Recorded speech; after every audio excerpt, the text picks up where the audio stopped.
시청자 여러분 안녕하십니까? 즐겁고 건강한 주말을 보내시기 바랍니다.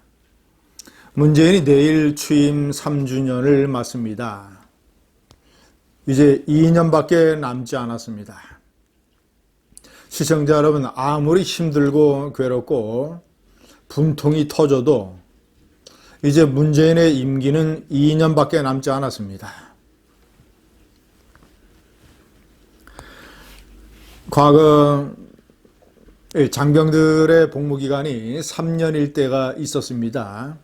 병사들의 복무기간이 그때 군대에 가면 우리 젊은 청년들이 이런 말들을 하곤 했습니다. 거꾸로 매달아 놔도 국방부 시계는 돌아간다. 그래서 힘든 군대 생활이 언젠가는 세월이 지나서 제대를 하게 된다라는 이런 뜻이지요. 국민들의 고통스러운 세월도 제대를 얼마 남겨두지 않고 있습니다. 취임 3주년이 됐는데도 문재인은 기자회견을 못합니다. 제가 문재인이 기자회견을 하지 않는 것에 대해서는 여러 차례 그동안 동영상으로 비판을 해왔습니다. 문재인은 1년에 한 번밖에 기자회견을 하지 않습니다. 연두 기자회견. 비겁하고 무능하니까 기자회견을 못하는 못난 대통령. 제가 여러 차례 신랄하게 비판을 했습니다. 문재인과 청와대는 이번에는 코로나 핑계를 댈지 모릅니다. 그러나 그거 전부 다 거짓말입니다.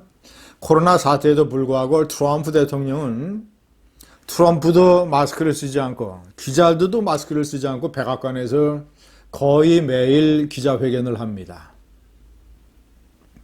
정 코로나 때문이라면 청와대 출입 기자단 중에서 추첨을 통해서 소수의 의원을 뽑거나 아니면 자신들이 스스로 알아서 풀 기자단을 만들어서 기자회견을 하면 됩니다.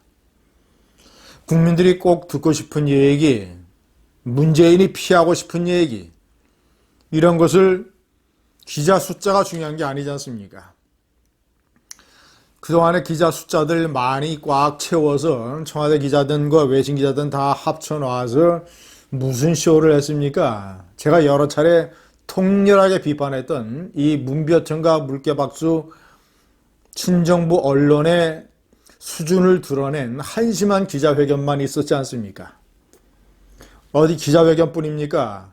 지난해 11월에는 2년 6개월 임기에 반환점을 돈다고 해서 MBC에서 국민과의 대화라는 프로그램을 만들었는데 사회자 배철수가 문재인에게 아부를 여러 차례 해대는 바람에 정말이지 낯뜨거워서 못 볼 이런 수준 낮은 아주 국민의 소통 프로그램을 만들었었습니다. 저는 그 이후로 배철수가 나오는 광고는 아예 제가 듣질 않습니다. 그렇게 많은 국민들이 사랑했던 배철수, 권력 앞에서 그런 식으로 아부하고 제대로 내용도 알지 못하면서 어쨌거나 이 취임 3주년이 됐는데 국민들에게 기자회견을 하지 않는 것은 무슨 변명으로도 이게 설명이 되지 않습니다. 코로나 사태? 기본적으로는 비겁하고 무능하고 자신에게 부담이 되는 질문을 피하고 싶어하는 것이기 때문입니다. 제가 오늘은 문재인이 기자회견을 해야 되며 아무리 이 친정부 문벼천과 언론들이 다수라 하더라도 꼭 국민들이 보는 생방송 기자회견에서 해야 되는 질문들을 제가 정리를 해봤습니다. 첫 번째, 울산 선거 개입 공작 알았나 몰랐나? 제가 판단할 때는 몰랐을 리가 있습니까? 자신의 휘하 임정석 비서실장과 그 밑에 한병도 정무수석 그리고 백원우 민정비서관 이 라인을 통해서 저질러졌던 이 울산 개입 공작 사건 13명이나 기소가 되어 있습니다. 다수 자신의 부하를 포함을 해서 13명이나 기소가 되어 있고 국민이 울분을 참지 못하고 있는 이 사건에 대해서 문재인은 지금까지 한마디 하지 않고 있습니다. 자신의 친구이자 선배인 송철호, 노무현, 송철호, 문재인, 이 트리오에서 생성된 오랜 기간의 동지관계, 이 송철호를 울산시장 만들기 위해서 국가 권력이 동원됐던 이 엄청나게 추악한 사건, 이 사건에 대해서 문재인은 대국민 사죄 한마디 하지 않고 있습니다. 문재인이가 관련된 것으로 드러나면 저 탄핵감입니다. 탄핵감. 좌파 연합이 190석을 가지고 있다고 해서 탄핵 소추를 하지 않으면 전 국민이 걸기해서 이 문재인을 쫓아내야 됩니다. 두 번째, 한국판 뉴딜. 코로나 사태를 극복하기 위해서 한국판 뉴딜, 대규모의 개발 사업을 얘기하는 것이죠.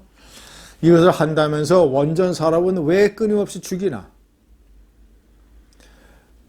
최근에 확정된 제9차 전력수급 기본 계획에 따르면 2034년까지 원자력 발전소 9기를 문 닫도록 되어 있습니다.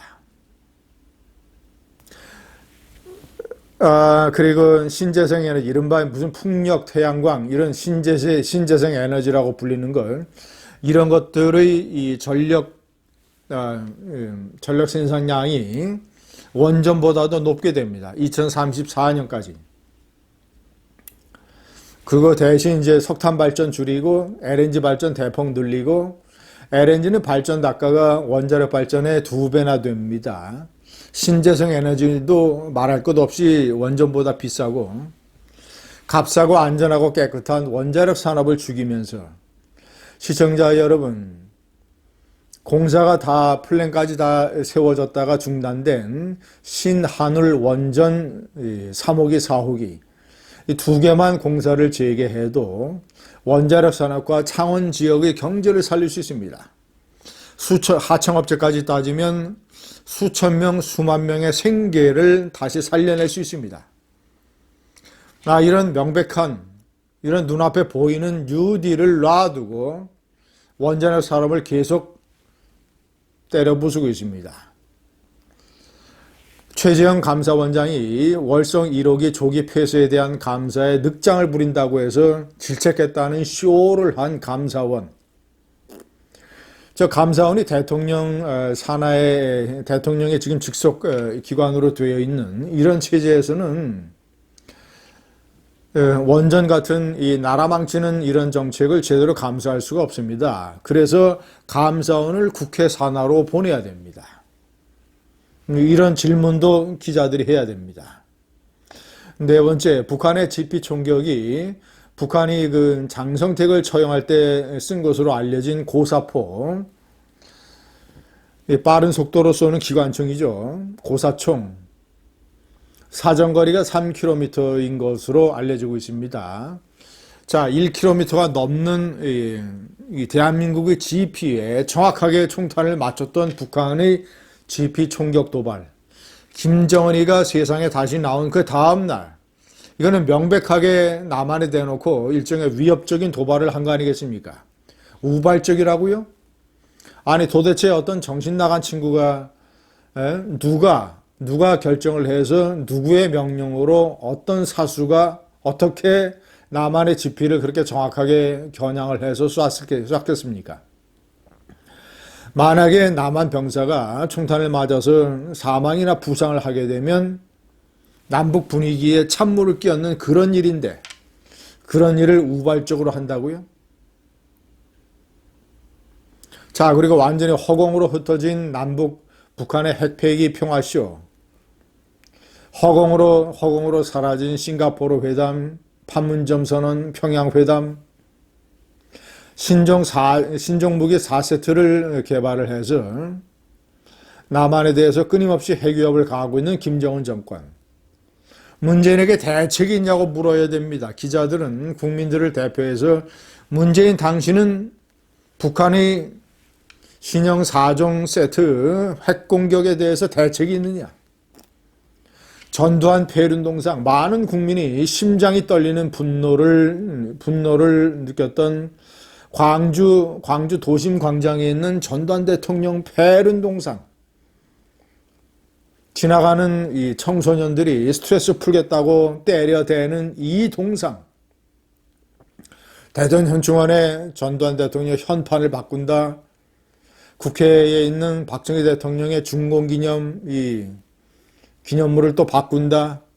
이런 역사지우기, 천박한 역사의식과 아주 얇은 이런 무슨 과거에 대한 보복의식, 피해의식에 사로잡힌 이 문재인 좌파 정권이 저지르는 역사지우기, 이것도 문재인에게 따져 물어야 됩니다. 국가채무, 대한민국의 경제가 그래도 글로벌 경쟁력을 갖추고 나름대로 기반이 튼튼한 것은 국가 채무가 40% 선에 머물러 있었기 때문입니다. GDP 대비 40%. 문재인 정권의 현금 살포, 돈포 주기, 마구잡이식의 추경 이런 식으로 나가면 국가 채무가 곧 50%를 돌파하게 됩니다. 그러면 재정 건전성이 흔들리고 이 모든 것의 위험은 전부 다 미래 세대에게 떠넘겨지게 됩니다. 시청자 여러분, 이것뿐만 아닙니다. 아직도 조국에 대해서 미안한 생각을 가지고 있느냐를 포함을 해서 문재인 취임 3주년 기자회견이 열리면, 그리고 제대로 된 언론이 질문을 제대로 한다면 문재인의 지지율 71%는 꼬꾸라지고 말 것입니다. 감사합니다.